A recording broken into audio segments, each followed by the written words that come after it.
금요일 아침 오늘 우리가 함께 나눌 말씀은 누가복음 9장 28절에서 36절 말씀입니다.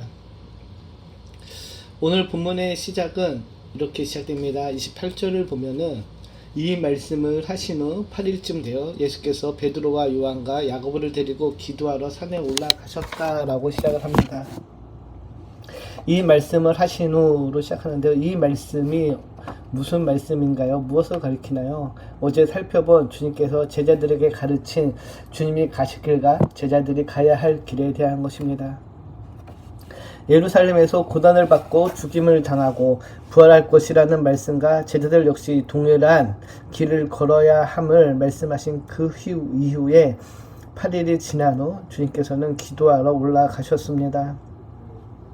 제자들은 이제 겨우 예수님이 누구인지 알아가는 중이었습니다. 하나님의 그리스도이시라는 고백이 이제 막 흘러나오는 중이었는데 그때 예수님께서는 예상하지 못한 말씀을 하셨습니다. 그들이 생각하는 메시아는 왕권을 가진 자였는데 예수님은 고난당할 메시아였습니다. 그 사실을 잘 이해하지 못한 그런 상황 속에서 8일이라는 시간이 흐르고 예수님께서는 어느 때처럼 기도하러 올라가셨습니다. 아마도 주님은 아직도 자신의 말을 이해하지 못한 제자들 위해 기도하셨을 것입니다. 그리고 제자들이 앞으로 닥쳐올 새로운 상황 가운데 낙담하지 않고 믿음을 지켜 제자의 사명을 온전히 감당할 수 있기를 기도하셨을 것입니다. 우리는 성경을 보면은 주님께서 중요한 순간 제자들과 떨어져 몇 명의 제자들만 데리고 기도하러 가심을 볼 수 있는데요. 오늘 본문도 그중 하나의 장면입니다. 이렇게 주님께서 기도하실 때에 변화된 사건이 일어납니다. 29절을 보면은 기도하실 때 용모가 변화되고 그 옷이 휘어져 광채가 났다라고 이야기합니다. 예수님의 변모이죠. 이것은 예수님이 원래 가지고 계셨던 영광이었습니다. 커튼으로 가린 것처럼 인간의 육신에 의해 가려져 있었던 것인데 이것이 드러난 것입니다. 사람들은 예수님의 놀라운 이적들을 보면서 예수님을 요셉의 아들, 인간으로만 생각했지만은 그동안 영광을 가리고 계셨던 예수님은 하나님 아버지의 영광과 동일한 영광을 드러내 보이고 있는 것입니다. 이것은 마치 출애굽기 34장에서 모세가 얼굴에 광채가 나던 모습과 같은데요. 30절을 보면은 그 가운데 두 사람 모세와 엘리야가 등장합니다. 모세는 출애굽과 율법으로 상징되는 옛 언약의 대리자로서 새 언약의 중재자를 예언했고 엘리야는 새 언약을 성취할 메시아를 맞이할 것을 예언한 선지자였습니다. 그때 그들이 나타나서 31절을 보면 이렇게 이야기하죠. 영광 중에 나타나서 장차 예수께서 예루살렘에서 별세하실 것을 말씀하셨다라고 이야기합니다. 이 두 사람이 이제 증인이 되어서 예수님께서 예루살렘에서 별세할 것을 말하며 예수님의 죽음을 통한 새로운 시대가 전환될 것을 증언하는 것인데요. 여기서 우리가 좀 주의 깊게 봐야 될 단어가 바로 이 별세입니다. 별세가 무슨 뜻인가요? 별세는 죽음을 의미합니다. 주님은 예수란 이름의 뜻대로 자기 백성을 저희 죄에서 구원할 자였습니다.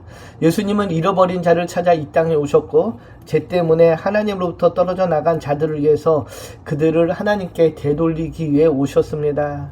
그 구원의 역사를 위해 예수님에게 고난과 죽음은 반드시 있어야 할 일이었습니다. 그런데 우리가 본문에서 쓰인 이 별세는 단지 죽음을 가리키는 것은 아닙니다. 단지 죽음만을 가리키는 것은 아닌데요. 별세라고 번역된 헬라어 원문은 엑소도스입니다. 엑소도스 많이 들어보지 않았나요? 구출, 구원. 성경에서는 출애굽의 의미를 갖고 있습니다. 누가는 예수님의 죽음을 엑소도스, 출애굽을 연상시키는 단어를 사용함으로써 주님의 죽음으로 인해 새로운 출애굽이 발생할 것을 암시합니다.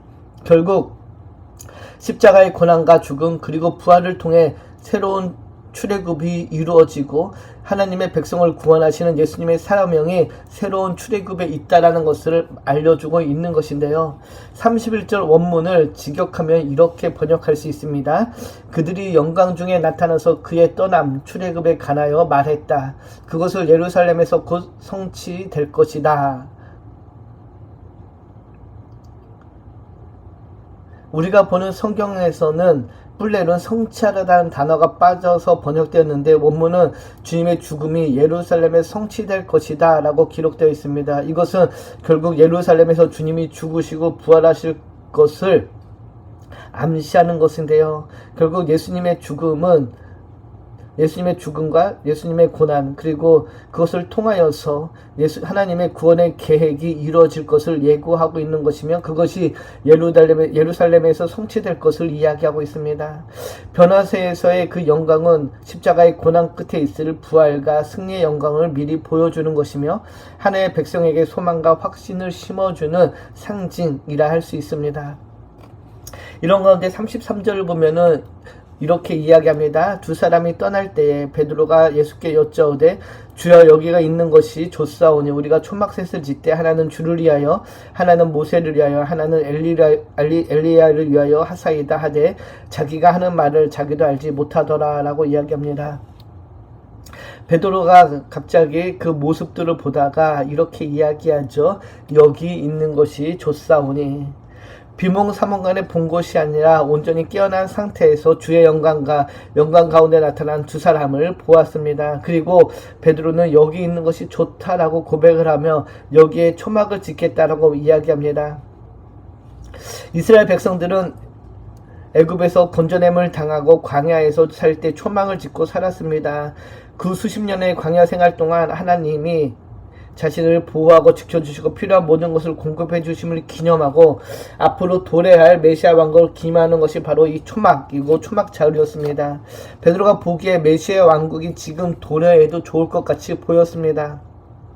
그래서 여기 있는 것이 좋다라고 고백하는 것인데요. 베드로가 여기 있는 것이 좋사오니란 이 말에는 지금 눈에 보이는 그 영광 중에 머물기를 원하는 베드로의 마음이 담겨져 있습니다. 베드로가 원한 것은 최초의 주가 구원 계획을 말씀하셨을 때 원했던 것 같습니다. 주여 고난과 죽음은 주님께 가당치 않습니다 라고 말했던 그 순간의 마음이 지금도 고스란히 드러나고 있는 것입니다. 지금 베드로는 메시아의 왕권을 보고 있는 것인데요. 그 찬란하게 빛나는 영광 중에 머물기를 원했던 것입니다. 그 영광이 계속해서 지속되기를 원했던 마음에 이렇게 말을 했지만은 누가는 베드로가 자기가 무슨 말을 하는지 알지 못했다라고 전하며 베드로의 이 말이 그렇게 깊은 생각 중에 나온 말이 아님을 암시합니다. 이 말을 할 때 호련히 빛나는 구름이 와서 덮었고 구름 속에서 소리가 납니다. 35절을 보면 이렇게 이야기하죠. 구름 속에서 소리가 나서 이르되 이는 나의 아들 곧 택함을 받은 자니 너희는 그의 말을 들으라 라는 소리가 들립니다. 구름 속에 소리가 났다. 이것은 하나님의 현현을 의미합니다. 하나님께서 구름 속에 오셔서 지금 있는 제자들에게 말씀을 하는 것인데요. 무슨 말씀을 하시나요? 첫 번째는 예수님께서 하나님의 친아들이심을 밝혀주십니다. 이것은 앞선 베드로에게 고백을 하나님께서 재차 확인해 주는 것이라 할 수 있는데요. 제자들은 이제 예수님이 누구인 줄 확실히 알게 됩니다. 그리고 두 번째 무슨 말씀을 하십니까? 그 아들의 말을 들으라 라고 이야기하시죠. 내 아들의 말을 들으라라고 이야기합니다. 이것을 넓게 보면은 하나님의 아들이신 예수님의 말씀을 듣고 그 말씀에 순종할 것을 말씀하시는 것으로 이해할 수 있습니다. 그러나 조금 좁게 보면은 앞서 베드로의 말 여기가 좋사오니 여기에 초막을 주고 머물고 싶어하는 그런 베드로의 마음에 주님께서 말씀하신 자기를 부인하고 십자가를 지고 가야 하는 그 길을 따라가는 것으로 이해할 수 있습니다. 그래서 우리가 보는 매일 성경의 해설을 보면은 이 말씀은 베드로의 제안에 대한 거절이며 십자가를 지고 나를 따르라는 주님의 말씀에 따라 변화산이 아닌 갈보리산으로 올라가라는 명령이라고 해설을 합니다. 베드로처럼 영적인 황홀경 영광에 머무는 것으로 우리는 하나님의 뜻을 이룰 수 없습니다.